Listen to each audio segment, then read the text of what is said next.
Hello and welcome to ANC Decides, the show that gives you up-to-the-minute reports, commentary and analysis building up to the ANC's December elective conference. I'm your host, Mpumalanga.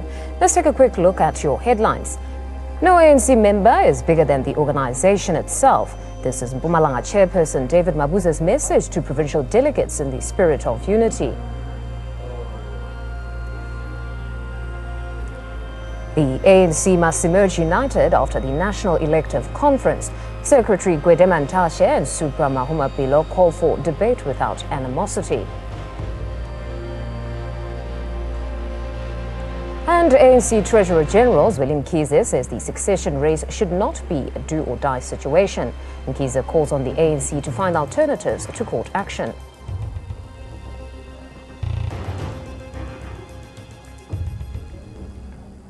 The ANC succession race is down to the wire. Mpumalanga, which is dubbed the Kingmaker province, has nominated Nkosazana Dlamini Zuma as the preferred candidate. But the slim margin suggests that the province can still go either way. Provincial chairperson David Mabuza has put a new twist to the succession race with his call for unity. Dlamini Zuma beat Cyril Ramaphosa with only 6 votes in the province, where she was expected to win by a landslide. Mabuza lauded the branches of the second biggest ANC province for not promoting slates. Mabuza said no leader is greater than the ANC and called on delegates to persuade each other on preferred candidates. It now remains to be seen whom Mpumalanga will eventually support to be the next ANC president. I want to reiterate that for Mpumalanga, the ANC comes first. And no one individual is bigger than the ANC. No one individual is bigger than the ANC. We must emerge with a stronger and a united ANC, irrespective of the conference outcomes. We cannot afford any further split from our ranks. This is not about individual interests, but about the future of our country and generations to come. We remain the true representatives and aspirations of our people. Let us not forget about those people who came before us, who fought and passed the baton to us. We need to choose amongst us men and women who are capable of effecting change with due consideration of the challenges of our times. Comrades, as we gather to consolidate outcomes from our branches in how they have expressed their leadership choices, we must debate and persuade each other on the correct path dictated by the prevailing conditions and reach concrete outcomes that will enable our movement to reach decisions that are in the best interests of our people. There is not going to be an adversarial mood among delegates of the 54th conference.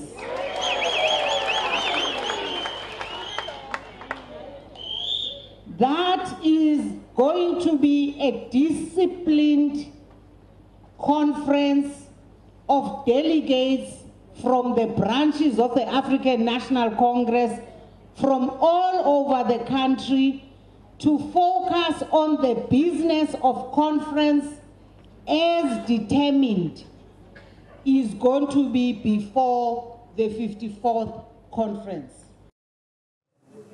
We now cross over to our reporter, Natasha Piri, who's out in Mbombela. Natasha, I don't know whether to say we are befuddled or confused or which term is actually appropriate, but talk to us about the outcome there of that PGC where we saw 223 abstentions.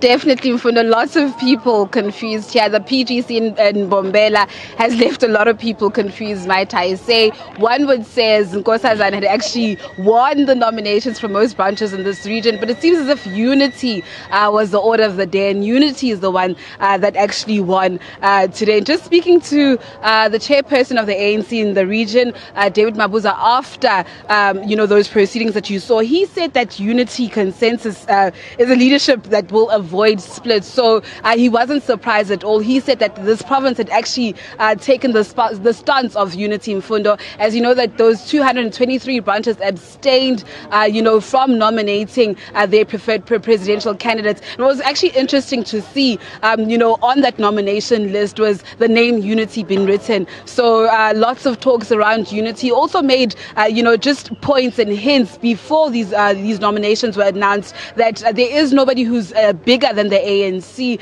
Instead, the ANC should actually garner and come up much more united. He was also sending a strong message to other provinces as well to also emulate and follow Mpumalanga, of which he says had emulated the character of the longest-serving president of the ANC, Oliver Reginald Tambo. But I'm actually joined by a branch delegate here who he'll introduce himself. I mean, we saw what happened today. You actually left the media quite confused when asking who actually won. You guys had said that Unity had actually taken over and won the province of Mpumalanga. Thank you. My name is Mzwakhe Mrani. I'm from Botlhabelo region. I'm a branch delegate. Of course, ex-delegate, we are not confused with the outcome of the PGC, because that is what we've been preaching as a province, that we prefer unity than individuals. So hence you can see that the outcome there, unity tops all the candidates there, because that's what we prefer, that as we go to a conference, we must make sure that we unite the movement, such that when we come out of that conference, we emerge with a very united organization. So we are not confused. We are very happy with the outcome. Okay. Saying that you're very happy and you're not confused, Mpumalanga is seen as the kingmaker of the National Policy Conference. So your message is basically preaching unity to the other provinces and asking the other provinces to emulate your province. Yes, that's what we are preaching. And what we want is that all the candidates that availed themselves as presidents and so on must actually come together, so that from there we can be able to build this organization. Because what we are avoiding as a province is that we avoid to go to the national conference, and we come out from that conference, we experience a split like it has been happening 2007 in Polokwane, 2012 in Mangaung. So that's what we need to avoid. But of course we understand that from that conference we are going to elect leadership. We are not saying we are going to elect unity as a leader of the ANC, but we want unity to supersede all the ANC programs. Okay. Yes. So on the topic of unity, so Mpumalanga is anti-slates, and are you for the formula that there should be 2 deputy presidents? Do you think that would unify the party, or is that a divisive method? I beg your pardon. For now, I don't think we actually need 2 deputy presidents. That's my view personally. I think 1 deputy president is fine. But however, that's a matter that we need to thoroughly engage in the conference with other provinces, lobby and so on. So, but personally, I don't think we really need 2 presidents. As long as the ANC is united, I think the current status is still okay.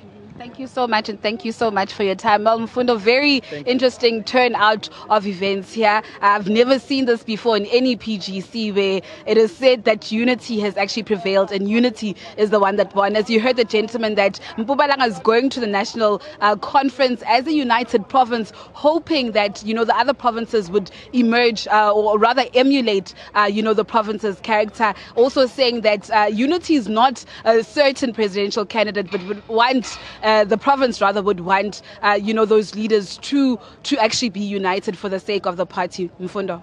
Certainly unprecedented. Thank you very much, Natasha Phiri, out in Mpumalanga. Now, today in studio, we're joined by political analyst Kim Heller, as well as group political editor Sfiso Mahlangu. Panel, welcome to the both of you. Thank you. Now, perhaps to start with you, Kim.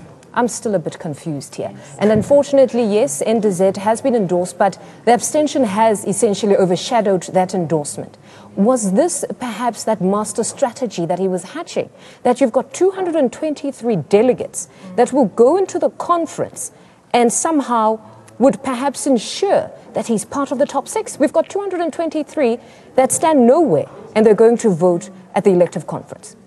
Well, we live in interesting times, and all I can say is that I think today the province of Mpumalanga, gave analysts and media a middle finger, actually, and has rendered us all quite speechless and confused. And perhaps the only thing that is certain at this time in the election is that nothing is certain. Mm-hmm. And I think the question that we need to ask of the Mpumalanga province is whether this question and this talk of unity is actually the artificially sweetened talk of campaigning, or whether it's a true flavour of the province.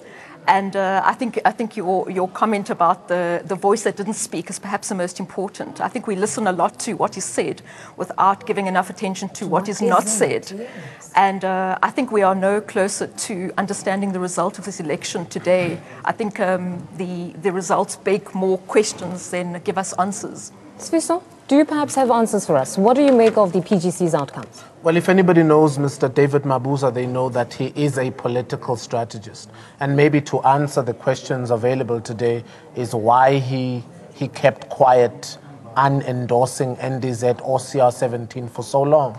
That could be because he has presidential ambitions himself. I think when you do the maths and you do the numbers, it's that NDZ has won. It's not an overriding win. Perhaps not something to write home about, but she has won. Now there is a significant group of people who did not vote, and these people will be available and ready in Nasrec to vote. And those people will not maybe vote for NDZ or CR17. They might vote for their premier to be the deputy president or the number one of the country. So this may be a masterstroke, and I don't think those people stayed away for any significant reason. They will be there in Nasrec and they will cast their vote. So there are only two options, I think, that are available today on why people didn't show up to vote. Maybe out of unity they felt, well, I'm not an NDZ person or a CR17 person, so I will withhold my vote. But there's no way in this crucial election that an ANC delegate will simply not arrive at the election. They will definitely come to Nasrec. So I do believe it's a masterstroke by Mr. Mabuza. And if CR17 trusts him, perhaps they shouldn't. If NDZ trusts him, perhaps they shouldn't. He doesn't seem like he's ready to be on the slate. He's a man who seems very ambitious. And this is a masterstroke from him. Because this is not no ordinary chair. He's bringing the second largest delegation. But beyond this, what adds to this conundrum is what we saw take place in the Eastern Cape yesterday, where he emerged on that slate. So he emerged on Ramaphosa's slate yesterday. So what does that mean? And the interesting thing is, on the pronouncements of the province of Mpumalanga, Mr. Mantashe comes in once again, as it is in the CR17 slate. You get Mr. Senzo Mkhunu, who comes in again, as it is on Mr. Ramaphosa's slate. You get Treasurer General coming in as Paul Mashatile, as it is on Mr. Ramaphosa's slate. So either way, Mr. Gwede Mantashe seems safe, because if NDZ wins, he is nominated in Mpumalanga, and he's also on Mr. Ramaphosa's slate. Senzo Mkhunu seems to have a good landing. Either way the vote goes. So I think he's possibly, Mr. Mabuza played his cards very safely up to now to make sure that people take him to Nasrec. However, for him, it could be a very dangerous game, because if he is not elected, he will stand nowhere. Because if he wants to be number one or number two, and he doesn't have the backing of other provinces from the floor in Nasrec, he will not stand on either slate. So maybe it's better to take whatever you have if they offer you a deputy president, and to accept that, because once you become overly ambitious, he's standing the risk of losing everything in 15 days' time. Now, Kim, is this not disheartening, though, that here we're talking the numbers game yet again? We're talking about leadership positions now. We're not talking about policy again. Absolutely. And I've said, I think in a previous program, that I think that policy could be the casualty of this electoral conference, which is a pity, because there are critical policy decisions that need to be made and ratified. And yet we've heard hardly anything about that. Largely people have been mute on that. And we have, once again, the politics of the person rather than policy of policy. And I think in the long run that is going to be a downfall of this conference, and possibly of the ANC heading into 2019. There needs to be robust discussions on policy, and let's hope there's enough space at the conference. At this stage, it doesn't appear that there's enough focus on that. And coming back to David Mabuza's stance here, I think it is quite a calculated stance, because what I saw today is perhaps not the politics of unity, as the province is trying to spew, but rather the politics of protest. And those delegates, we cannot necessarily assume that they're going to stand behind their premier. To me, that would voice some kind of protest against him. And I think that could not bode well for him come December. Well, we're in December, but come 2 weeks' time. The conference itself. Well, as you said, analysts this time around have been shamed, or at least they're just as confused as the rest of us. Now on to the Northwest. The unity call was the common thread in the Northwest Provincial General Council. ANC Secretary General Gwede Mantashe and Provincial Chairperson Supra Mahumapelo called on delegates to resist factionalism. Mantashe urged delegates to debate issues without personalizing disagreements. He said said factions threaten the legacy of O.R. Tambo and other leaders fought for. Meanwhile, Mahumapelo warned against singing divisive songs and wearing regalia that promotes individuals. He said the ANC should emerge united after the national conference. Lobbying one another doesn't include insults. If you disagree with me, I have a duty to persuade you to come and agree with me, but you don't do that by insulting the other. Number two, you don't do it by intimidation. Number three, you don't do it with threats. You do it by civilly talking to one another, convince each other to see things as I see them. That is lobbying. Anything that has intimidation and threats is not lobbying. It's something different. Now, the type of unity we speak about, comrades, it's a unity that must help us to achieve the following things. The first thing it must help us to achieve is that the National Conference of the African National Congress must be a conference that is going to demonstrate unity of purpose. Like the SG was saying, that must start from here. We now cross over to our reporter Giovanni Majani, who's out in the Northwest. Giovanni, a very warm welcome to you. Now, we were there earlier on in the day, and we heard a number of those delegates were singing songs that were sympathetic towards the current president, President Jacob Zuma, specifically that song asking what has he done. But take us through the mood to perhaps get some sort of context as to Gwede Mantashe's cautioning of singing divisive songs. Good afternoon to you, Mfundo, and good afternoon to the viewers. As you have just stated, we do know that the leadership has said the members and ANC should not celebrate in the divisions, but more likely, as the SG has been saying, Gwede Mantashe, since the National Policy Conference that took place in the middle of the year, saying that when the ANC comes together under one roof, they should create a positive environment, an environment of discussion, being persuaded, to have strength to be persuaded and to persuade as well. Discussions, debates will obviously always be part of the parcel when it comes to a number of people meeting with different ideologies and ideas for the way forward. We do know as well, with the number of presidential candidates on the table, this then also brings the number of ideas that people do also need to discuss, which has created a bit of a time lapse in terms of 30 minutes now turns into maybe 3 hours in terms of discussing the way forward. We do know that today is the PGC here in the Northwest, where they will be consolidating their top 6 nominations, as well as NEC members. We do know 80 of them need to be decided for. The IEC officials are here. They've also been waiting with the media, and it has been indeed a long wait. But we do know there were a number of processes that need to take place. The opening, the message from the national guest, who was SG Gwede Mantashe, who's made his way to the Gauteng PGC now, and then followed by the political talk, which was Chair Supra Mahumapelo, then the credentials, which were by Dekota, being the provincial secretary here in the Northwest. that took a lot of time. There were a lot of, obligations in terms of whether you agree or you don't agree with the kind of credentials that have come out, questions arising on whether they are bogus members, part of these numbers, people who are not delegates who have attended the PGC was also something that was a cause of concern for a number of members. But now, hopefully, we will go into the top 6. The reason why we are here, all eyes are on the Northwest, understanding that they have had a call or a bringing, kind of a magnetic field to Dr. Nkosazana Dlamini Zuma as their preferred presidential candidate going into December.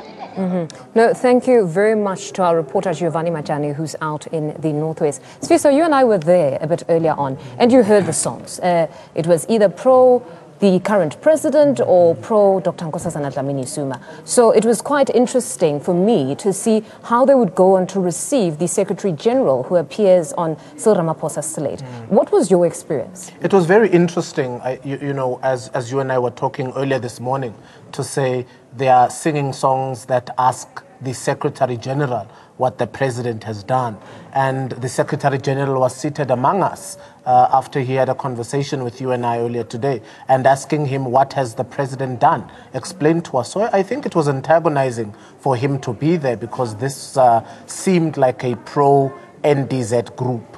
It was a very progressive group that seemed they were ready to take NDZ up to Luthuli House. But I also think in this fashion, in this year's election, there seems to be a lot of divisive actions. And we do know that there's going to be a lot of money and, a lot of lobbying that happens in the hotel in the last hours leading to the final election. And I don't think the results we see now we should cast in stone because anything is likely to happen, particularly when you deal with people who are very ambitious. So it really seemed like NDZ was going to win. I think she'll take it also in the Northwest. But however, I think political scientists and analysts will also be disappointed. And this is not the first time that this happens. If you remember what happened in Let's just quickly rope in Kim on this one. Kim, your take. I mean, the SG has gone into caution against these type of songs. He spoke of unity, but it continues to be in this fashion where many ANC members are divided. But I'm not sure that leadership isn't contributing to this divisive behavior. I think they're preaching a lot about unity, but in practice, I don't know that they are honoring their own integrity on unity. And I think what we're seeing is a veneer of unity, which is just that, a veneer. And I think beneath that is the politics of protest, which I spoke about earlier. And I think what happened today is exactly that. I think ordinary delegates are tired and fatigued by the imposition of choices by social media, even money markets that have never cared about this country, and by invested leaders themselves. And I think we must just maybe we should put up a hashtag that says hands off delegates. Let delegates make up their own minds. Are we not trusting them? Are we not trusting the process of democracy? Leaders must back off. Let these delegates, who are the real kings of the ANC, make up their own minds. But then does that not again talk of the need for those electoral reforms here? That if Sfiso is talking about perhaps there being conversations in hotels before the elective conference, that we're going to have an individual that is there to represent a branch's wishes, then being bought, is it not perhaps proper for them to go the route of having each member of the ANC voting for their preferred candidates? Well, I think, the electoral procedures are clear and the guidelines are clear, and I'm not sure why some of the rules are being changed so late in the game, and one has to look with some skepticism towards that. And I think that the ANC, the task team, and these oversight bodies and the IC must make sure that whoever, no matter how high the person is in the organization, if they are caught or seen to be influencing delegates, they must be held accountable and disciplined to the highest level.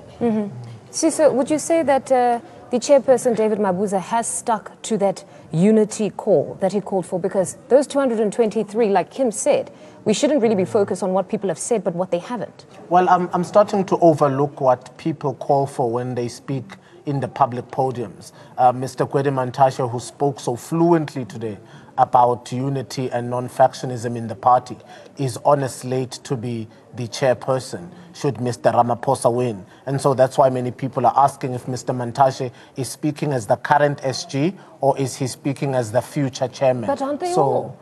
I think for that matter, everybody takes to the podium and says, you know, I'm speaking on behalf of unity. So should we discredit all of them? Numbers Are they discredited will in that not respect? reflect that. I think at this stage of the game, people have become very personified, people have become disingenuous, and they've become very ambitious for the top jobs within the top 6, particularly number 1 or number 2. I think the rest of the things that will be going on in this last week will just be speeches. But the money is on the number 1 and number 2 in Nasrec. I think there are good speeches being made, but I think there's a lot of people who have become very disingenuous at this point because they are considerate of their futures. And this is I think, the most contested election ever of the ANC. And that's why all these skeletons are coming out.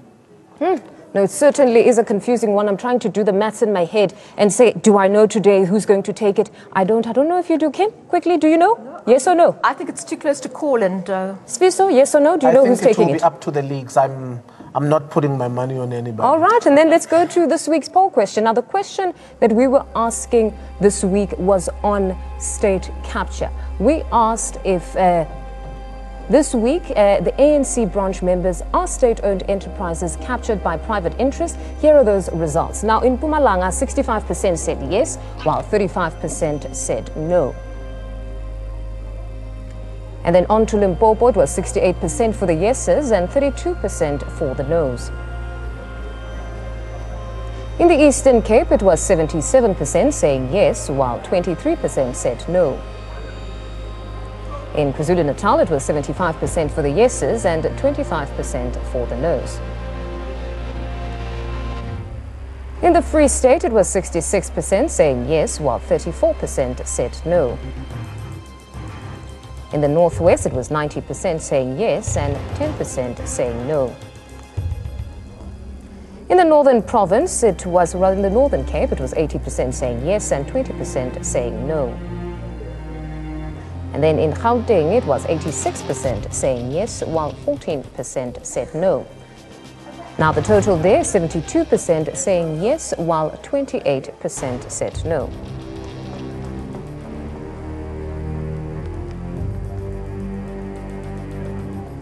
And that's where we leave today's show. Until next time.